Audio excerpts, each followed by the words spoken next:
Welcome to the Hayhurst Brothers Podcast with your host, Paul Risse. Yep, it's You perfect. did it. Yep. Hello, audience, and welcome to Hayhurst Brothers Podcast number 7. I thought it was 8. 8, is it? Is it 7? I think it's 7. Yeah. Paul would probably know before. 8. Chris said it's 8. Sorry, Paul. Okay. Not going to make any jokes about annual or years or No, we anything. don't need to do that Kind of anymore. move past that. Today we're with Melanie Rosenburg. She's with MASH Habitat Interiors in Fort Worth. That is correct. Nice. And she does the interior design portion of our business. She helps our clients with that. And we're going to be interviewing her and asking her some questions. But welcome, Melanie. Thank you. Yeah. Very Yeah, happy we're to be here. Excited to have you. I mean, we've just started working with her, and the feedback from our clients has been just phenomenal. And so it's been a part of our business that's kind of been missing. And we went and spoke with them, and it's been an amazing fit. And we're super excited to have you on today and to have you a part of our team and have you helping us out with our business. So, I think we have some questions for you, but really I think it kind of talk through your passion and where it came from and just your background and how you got to where you are, because y'all's space downtown is really, really cool. Thank you. Yes. We have loved being a part of your team too. It's only been on a couple of little projects so far, but it has just been the best fit. I know that we prayed about it beforehand, hoping to find, we were looking for somebody great to partner with, and this just came along and it was perfect. So thanks for having us. For my story, it was a little unconventional of a start. I was a teacher in a previous life, and I had 4 kids. I had twins, the last, and so when I had them, I just realized I was probably not going back into teaching again. Okay. I needed something that had way more flexible of a schedule. I still wanted to be very much a part of my kids' routine, and I started looking for what was I passionate about. I loved teaching, but the schedule didn't work. So what else could I do that I loved and would be willing to give up time with my kids for? And that was design. I had always worked on projects. Remodels is pretty much my true passion. I love solving problems. I love figuring out how to make something better. Yep. And I thought I would just do it part-time, help some people out with their homes. I really wanted it to be accessible for anybody. I didn't want it to be for the 1% or unlimited budgets. I really just wanted to help people pull together their home and be able to feel comfortable and that it was cohesive and it reflected them.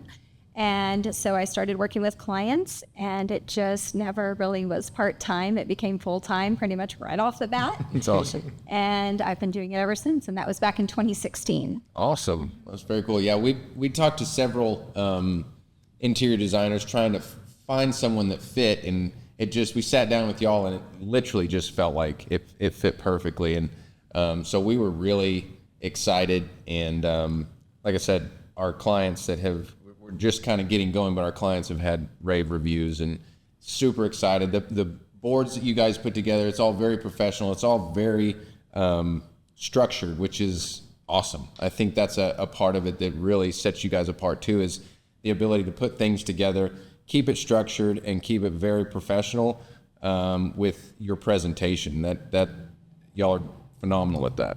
Thank you. Yep. That's a big part of what's important to us too, being able to convey that and keep the process pretty much the same, no matter the size of the project. We get asked to do all different size of projects, from styling to full remodels to new builds and everything in between. So having that same process where we just plug everything in and it just works its way through is really important. Yeah, and as creatives, a lot of times you lose the structure of things, and you lose that process if you're not careful. But y'all's structure and process has been phenomenal, and so Thank you. hats off to you for that, for sure. Thank you very much. So, Nice. Well, there's 2 little things. Actually, I'll make the announcement at the end. nice, Paul. But actually, Jake and I usually do the weather. So this is our weather report. Do you feel comfortable in reading it? I sure do. Today, full sun. sunny day at 83 degrees. Wow. Nice weather report. That was great. That was better than ours, Paul. Yeah, way better. Way better. All right. We're going to start with questions. Jake, do you want to ask the first question? Sure, I don't mind, Paul. Where the dot is, that is the person's Instagram name. And then is it a where handle? The is that what they call it? Yeah. A hashtag? It's not a hashtag, it's a handle. Okay. And then where the dash is following that is the question. You can tell by the little curly Looks Q like at the end. I can read it a little better this week, Paul. Looks Oh, like yeah. you spent a little more I actually time. took some time because you made fun of me last week, Jake. That was Connor, not me. Well, y'all both kind of teamed Well, up. it was hard to read, but anyways. One letter. So, lady in red, hashtag, Nope. Handle. says, is Wallpaper making a comeback? In my opinion, Wallpaper is back. Okay. It's no longer making a comeback. Oh, dang. It is back. I basically will use Wallpaper in almost every project. I actually can't think of a project that I've done in the last few years that I did not manage to get Wallpaper in there somewhere. There are too many different kinds. It brings such a great style, whether you want it to feel fresh or modern or, whimsy or something. It's such a great way to add some personality. Yeah, I like that. We have actually put them in a few of our most recent homes, and it's probably due to you. And it really does look amazing. I mean, it's surprising. I was telling my wife, we just, 10 years ago, we ripped it all out of our hallway, but it was, 1980s, like flowers and stuff, which probably is making a comeback as well. You're But picking it off little bits at a time. for sure. It was quite the deal. But it is. I mean, it sets a room apart, and the things that you guys are incorporating is fresh, it's new, and it really makes a room look awesome. It really does. How long ago did that trend start coming back? That's a good question. I think that I've really liked it for a really long time, years. I've probably been using it pretty consistently for the last at least 5 years Okay. in the projects somewhere, somehow. Okay. Yeah. So the answer, lady in red, is yes. It's back. It's not making a comeback. It's It is already back. back. And call me if you need some. Yes, Yeah. for sure. So I'm going to ask the next one. This is from TXG 1976. You think that's when TXG was born, Paul? I bet it is, actually. Is that when you were born, Paul? That is when I was born. So TXG is the same age as you. Yeah, TXG. All right. Should the exterior of the house match the interior of the house? Yeah. That's a good question. Well, I'm not a huge fan of the word match. What are you a fan of? I like it to feel cohesive. Okay. But I'm not much of a matchy person. My personal home is a little bit, it's like mid-century has a Asian mid-century flair to it on the exterior that I did not put there. It's in the roof line, so it is what it is. You got to work with it. Well, kind of. And the inside, I'm not, I like a good layered look. And so I do bring in a bunch of different, little details and things, but I don't necessarily focus in on the Asian influence of it. Although if my husband has his way, it will appear in our landscaping. Nice. I think that's what I like about the mid-century homes is people think everything has to be mid-century, which you can actually get really eclectic with it, and it looks great, it flows, and it works really well. It doesn't have to be perfect, and all the lines don't have to be perfect. You don't have to have all mid-century furniture. You can layer, and you can get eclectic, and it still really works because it can be warm without being, a lot of the more modern stuff is super cold, but that mid-century with the natural tones and the woods and stuff, you can go eclectic, which I like. Yeah, I love Could that. you substitute the word match for complement? Yes. The things complement each other, Yes. Nice, Paul. Thanks. I just thought of that while y'all were talking. So, the answer is not necessarily. Right. Right. Have fun with Doesn't it. have to. Yeah. I get clients that have maybe a traditional exterior of their home, but maybe that's not really who they are. Right. So we just want to incorporate how to make it all feel like it's not completely disjointed when you walk in the home, but it reflects more of who they are. Cool. Good answer. I like that. This one's from Delane Luis, and she's been a real estate agent for us. She does amazing, and she always asks really good questions. This is a two-parter. The first part is, what is the best feature to increase value?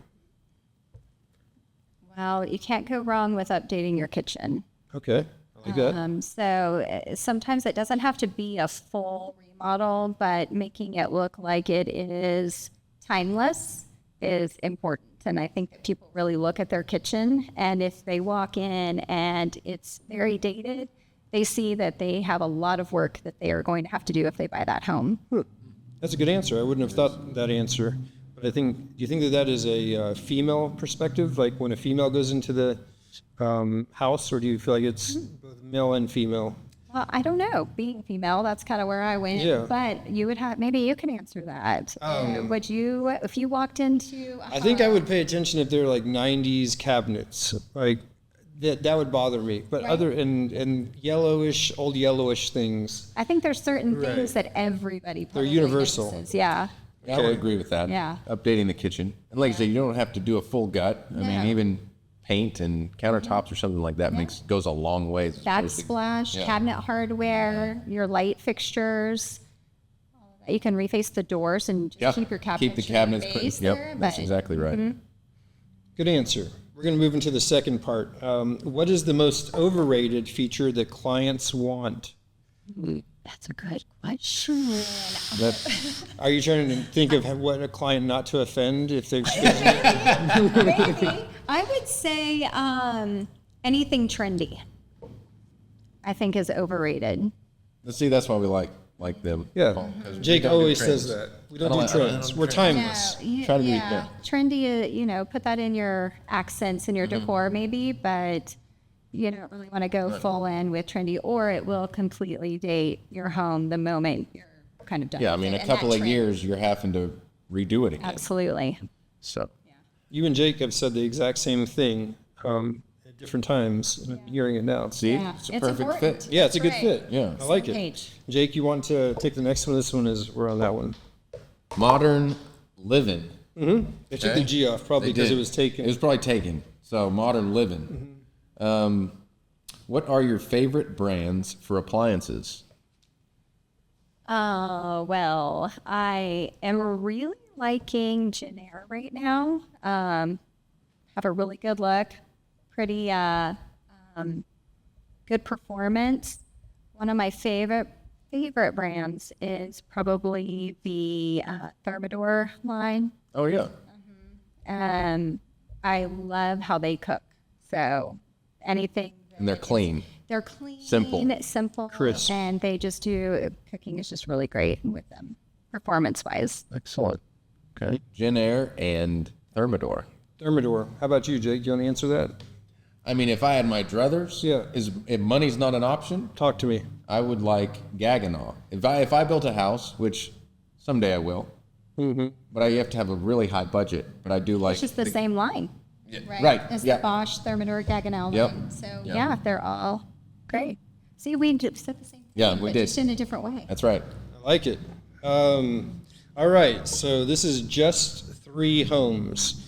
They're either an Airbnb business or they have grandparents and kids that live on the property. Or they have 3 homes on their property, Paul. Yeah, I'm giving examples of who would live in them. Yeah, I was giving another example. They could Nice. rent them out, maybe not Yeah. Airbnb. Well, they could rent them. That's true. We're kind of saying the same thing, but if you want to say We're just adding to, not necessarily you're coming wel- against you. I'm welcome to what you're saying. I'm just so this is from Just 3 Homes. What inspires your style? Like my personal style. Yeah, like what's an inspiration to you when you're like considering taking on a new client or going into a new house? Like, what are the things that you kind of draw from to inspire your style or your choices, In designing their home or in your home? or in my home. Yeah, Well, I guess it may be the same kind of answer, just in a different way. Just whatever is meaningful. So that inspires me. So I love things that are meaningful. If it's my client that I'm designing for, I try to find out more about them and what's meaningful for them. And that's my starting point.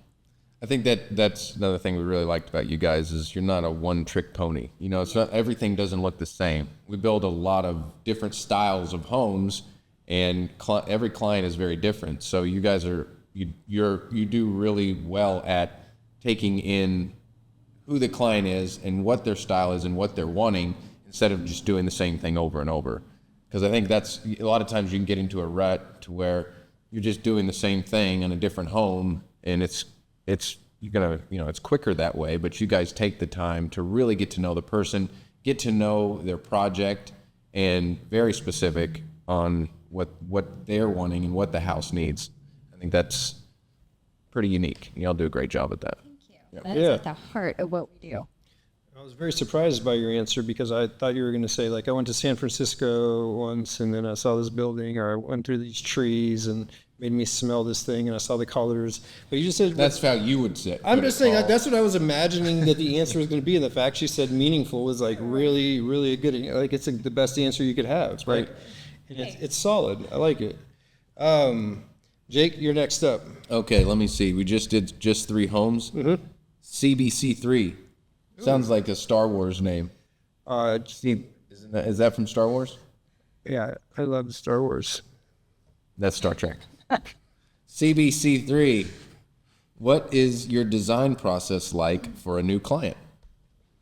It is the same for everybody. Like I said, we start with a discovery call, and we don't really limit, maybe I shouldn't say that. We don't really limit the amount of time that we spend on the discovery call. We really want to know what your questions are. We really want you to be clear on what to expect from us next. And we want to hear a little bit about what you are wanting from your project. So we start with the discovery call, and then we'll go to an in-home consult. And if it's a not near us kind of a location, then we can do that via Skype or Zoom or whatever the medium is. We can do it over the phone. We'll travel sometimes if we need to, but it's the discovery call, in-home consult, and then we go into our budget. We always have to start with the numbers. Budget is It's a big deal. very, very important. I can't design unless I know what my budget parameters are. I mean, I can design without a budget, but I don't think that you want to pay for that. So that's what we do next is our budget. Once the budget looks good, then we sign on. So you don't actually sign on with us until you've seen your budget and we've met with you for your in-home consult. So then we get the budget all set. And once that looks good, we begin our design and go from there. And then we do our ordering and install. Y'all came in under budget on our last project, which is pretty amazing, especially with the finishes y'all were able to find. I know you have a lot of connections with people to be able to get costs down. But yeah, I was talking to Chris at the front desk. We were talking through. He goes, they came in under budget, and look at this. It's like, holy cow, that's amazing. Love that. Yeah. So that's fine. It's a challenge. Yeah. Those are rare words in the home building world. Yeah, and I think a lot of people, they do kind of take advantage of people in this aspect. They can pull on people's heartstrings and, I got to have that. And so that, the common misconception is that, which is true, but if they spend more money, you make more money, but that's not the way to build a business. And so that's compliments to you guys, because they were extremely happy, and the finishes are beautiful, and coming in under budget's pretty awesome. Thank you. I have a saying with my clients, and I say, I won't go over budget, but you can adjust your budget if you like. Yeah. So if they choose something that's outside of their budgeted amount, of the allowances or anything, that's fine. That's their call. Right. But I won't go over budget. Awesome. You can just adjust it. I like that. Yeah. That's good. So we have an announcement to make, but at first, if anyone is going to reach out to you, find your business, what's the best way to do that? Go to our website, mashhabitatinteriors.com, or email us, hello@mashhabitatinteriors.com. I like that. Hello. If you remember MASH, well, I first came up with that name. It was my kids' names, Max, Ava, Stella, Hannah. Cool. I was wondering where that came from. Yeah, so then I just incorporated, now it's memorable, attainable, stylish, harmonious design. Oh, nice. Oh, I like that too. Double meaning. Double meaning. It's called an acronym. That's right. Mm-hmm. Double acronym. Yep. But it also is a meaning as well. It has meaning behind it, Paul. Mm-hmm. But yeah, you're right. Nice. Jake, do you want me to make the announcement? Or do you want go for it, Paul, because I don't know what you're announcing. It's written right there. So on October the 19th, we're going to do a Back to the Future themed tour of Hayhurst Brothers homes. So if you are a client or a potential client who wants to do a tour of homes without the pressure of it just being one-on-one, we're going to probably take you through 5 or 6 different homes. There's going to be a theme around Back to the Future that whenever you get there, you'll be surprised and amazed at. There will be food and drinks. It'll be really fun. We're going to be sending out invites to some people, but if you're watching this and you're interested in our homes, this is going to be a perfect opportunity. And that's on October the 19th. Just send us a message through our Instagram or Facebook or email. So, Like the movie, Back to the Future? exactly like the movie Back to the Future. Which one? The first one is, I think, better than the second one. But Oh, for sure. yeah, I'm imagining something with a red vest. I'm imagining something with a car. Skateboard, hoverboard. Yeah, we're thinking of some different options for like the way that it can actually appear to be a hoverboard. I like my option the best, but Magnets, Paul. That's No. Was that your idea? no, it's to get 4 posts outside of the shot, and then you do a strong fishing line. You drill 4 holes in the deck of a skateboard, and you do a tight line to the poles, and then you can stand on it because the strength of the fishing line, and you can't really see it in the shot. So you'd be like just Fishing line. Will that hold? Yeah, What pound test are we talking here, Paul? like if you do a 100-pound test on each line, you're good. Okay, well, we'll see. Well, I mean, depends who gets on it. That's kind of a weird thing to say. Well, I'm just saying, like my daughter's, she's smaller than I am.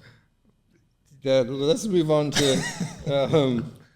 Well, this has been a very good and fun and interesting podcast. I loved it. Yeah. Thank you very much, Melanie. It was awesome. So yeah, Melanie works with us, and if you'd like to work with us, you get to work with her as well. So thank you all for watching, and tune in next week. All right. Nice, Paul. Good job. Thanks.